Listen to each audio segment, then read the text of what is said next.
আমার জীবনে কি পেয়েছি আর না পেয়েছি তার ভিতরে আমি মানুষের ভালোবাসাটা অগাধ পরিমাণ পেয়েছি।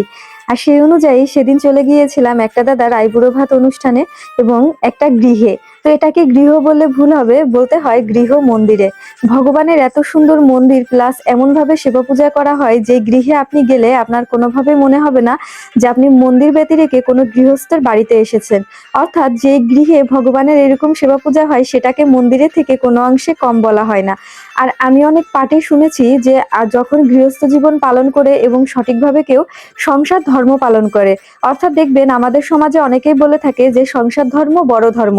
অর্থাৎ তারা কিন্তু সাধারণ সংসার জীবনটাকে ধর্ম হিসেবে মনে করে, কিন্তু এটা সেই সংসার ধর্ম নয়। সংসার ধর্ম হচ্ছে সেটা যেখানে আপনি সংসার করছেন এবং ধর্মকে কেন্দ্রবিন্দুতে রেখে। অর্থাৎ আপনার সমস্ত কিছু সংসারে যত আপনার আয় রোজগার ইনকাম বা আপনার সন্তান পালন বা আপনার বিবাহ করা জীবনযাপন করা সবকিছু যখন ভগবান কেন্দ্রিক হয়ে যাবে, সেটাকেই তখন সংসার ধর্ম বলা হয়। তো এখানে তো মায়াপুরের শ্রী বিগ্রহ অর্থাৎ যে পঞ্চতত্ত্ব বিগ্রহ আছে সেটা পূজা করা হয়। আর এখানে দাদার হচ্ছে আইবুড়ো ভাতের অনুষ্ঠান করা হয়েছিল।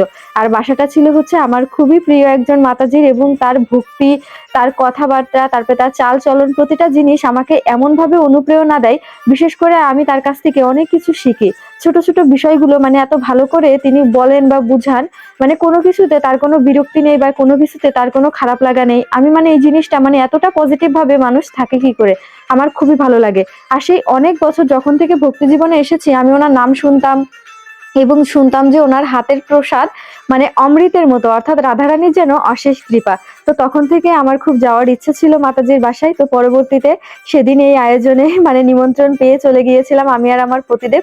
যাওয়ার পরে তো এত সুন্দর সুন্দর প্রসাদ ছিল যেগুলো খেয়ে আসলে বুঝতে পারলাম কেন সকলে মাতাজির রান্নার এত প্রশংসা করে। আর ভগবানের শিবা পূজারও অনেক প্রশংসা শুনেছিলাম।